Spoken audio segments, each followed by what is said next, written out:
A teoria dos fenômenos atômicos, que é o objeto de estudo da física quântica, demonstra que o átomo, na verdade, não é um objeto sólido e indestrutível, como supunha a física newtoniana.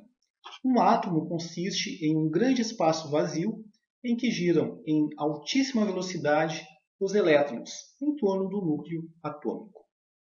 Este núcleo possui praticamente toda a massa, ou seja, toda a matéria do átomo. Entretanto, seu tamanho é irrisório se comparado ao átomo todo. O que dá o aspecto sólido ao átomo são exatamente os elétrons girando em alta velocidade, sendo que os elétrons, em vez de objetos sólidos, são, na verdade, entidades bastante abstratas, apresentando um caráter de dualidade. Quer dizer, dependendo do modo como são observados, podem ser encontrados ou como partículas ou como ondas. Ou seja, podem ser encontrados sob forma de matéria ou sob forma de energia. Sendo que estes elétrons possuem carga negativa. Por isso é que orbitam em torno do núcleo atômico, que é composto por nêutrons e prótons, sendo estes últimos responsáveis pelo núcleo apresentar uma carga positiva. Dessa forma, a interação entre os elétrons no núcleo atômico é de natureza elétrica. E toda interação elétrica implica na existência de um campo eletromagnético. E o que isso tem a ver com a homeopatia? Bom, em primeiro lugar, eu não sou físico. Sou um médico veterinário que se especializou em homeopatia há mais de 2 décadas. Sempre me inquietou muito a desconfiança que as pessoas em geral, sejam clientes, colegas, amigos e parentes, tinham a respeito do meu trabalho. Pois a homeopatia em animais seria uma bobagem, um delírio de minha parte. Mas como desde o início de minha carreira como médico veterinário homeopata há praticamente 1/4 de século atrás, eu percebia os expressivos e consistentes resultados do tratamento homeopático em cães e gatos, que é a minha área de atuação.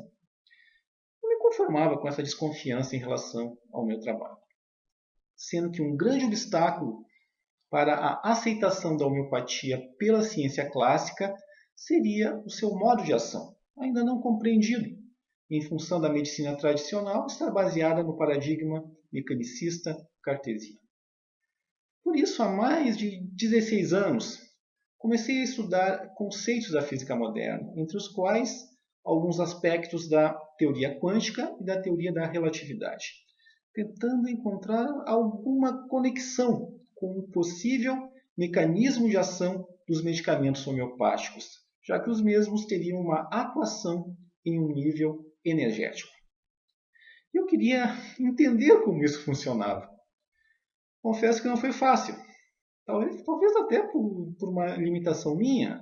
Pode ser, tudo bem. De qualquer forma, eu precisava penetrar em um meio que eu não conhecia, que apresentava uma outra concepção. Li e estudei alguns livros a respeito, como, por exemplo, O Tal da Física, de Fritjof Capra, O Universo Autoconsciente, de Amit Goswami, O Universo é uma Casca de Nós, de Stephen Hawking, entre outros. Assisti a algumas conferências em congressos e cursos sobre o assunto.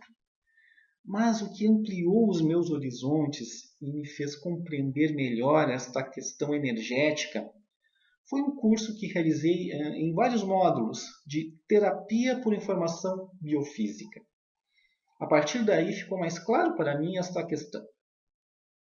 Pude então compreender que tudo o que existe, sejam seres vivos ou objetos inanimados, existe em seu aspecto material, tangível, mas também apresenta um campo de energia de origem eletromagnética.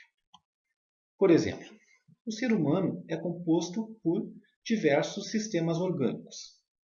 Cada sistema é formado por vários órgãos. Cada órgão é composto por células. Por sua vez, as células são formadas por moléculas e as moléculas por diferentes átomos.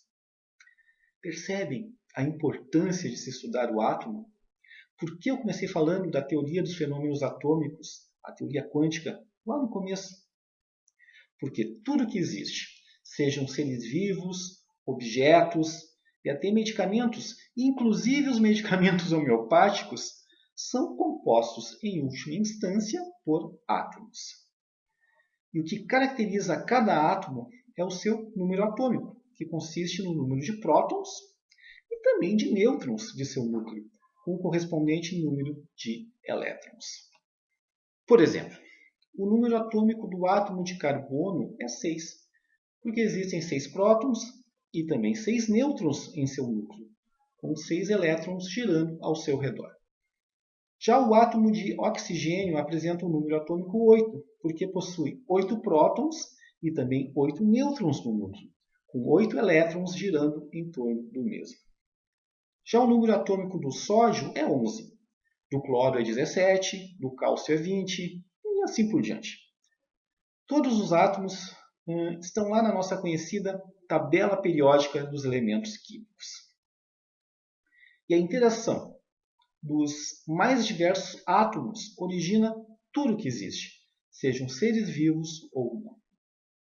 Assim, os átomos originam as moléculas, que formam as células dos diversos órgãos que, em conjunto, constituem o ser humano, o cachorro, o gato, o papagaio, o macaco, a girafa, o elefante. Lembrando que a interação entre os elétrons e o núcleo de cada átomo é de natureza elétrica, possuindo, consequentemente, um campo eletromagnético. Assim, cada átomo possui seu campo eletromagnético. Átomos formam moléculas, sendo que cada molécula também possui seu campo eletromagnético. As moléculas originam as células, sendo que cada célula apresenta o seu campo eletromagnético. As células constituem cada órgão de um ser vivo, com o seu respectivo campo eletromagnético, sendo que o conjunto de órgãos constitui um sistema vivo, que existe em seu aspecto material, tangível, mas que também existe sob forma de energia, apresentando um campo eletromagnético que oscila em uma determinada frequência específica. Portanto, por serem em última instância compostos por átomos, os seres humanos, os cães, os gatos, os objetos e os medicamentos, inclusive os homeopáticos, também possuem um campo de energia correspondente, de origem eletromagnética, oscilando em uma frequência específica.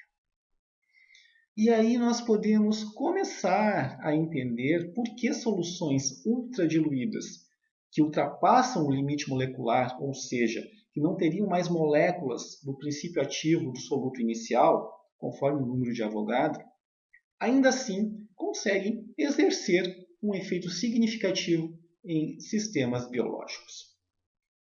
Assim, o campo de energia do medicamento homeopático, de natureza eletromagnética, teria condições de influenciar o campo de energia de um indivíduo doente, seja um ser humano, um cachorro, um gato ou qualquer outro do reino animal, desde que ambos estejam em uma mesma frequência. E o que Samuel Hahnemann criou e desenvolveu de uma forma genial há mais de 200 anos, estabelecendo tratamento pelos semelhantes, em que uma substância é capaz de curar no doente os mesmos sintomas que desenvolve em organismos sadios, corresponderia, sob a ótica da física moderna, exatamente à relação entre campos de energia oscilando em uma mesma frequência.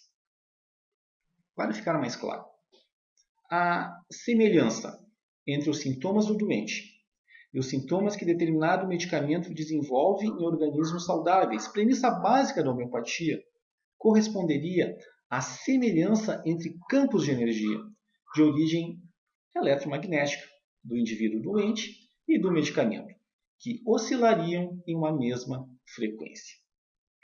Assim, o medicamento homeopático teria condições de influenciar significativamente o organismo doente, corrigindo o seu campo eletromagnético patológico, fazendo dessa forma que ele oscile em uma frequência compatível com o estado de saúde. Em outras palavras, o medicamento homeopático, agindo por semelhança, proporciona o desaparecimento dos sintomas e o restabelecimento da saúde. Veja que interessante. A ação dos medicamentos homeopáticos sendo explicada não a partir de uma ação bioquímica e molecular, que é a base da farmacologia clássica, mas sendo explicada por conceitos da física moderna, exercendo assim uma ação biofísica. Esta é uma hipótese, que só o tempo terá condições de comprovar a sua veracidade. Entretanto, como vimos, ela é corroborada por conceitos da física moderna e do eletromagnetismo clássico, e que talvez justifique os resultados satisfatórios da prática clínica e o alto grau de eficácia em uma pesquisa que realizei em caninos e felinos tratados pela homeopatia. Que Deus abençoe, ilumine e proteja a todos nós.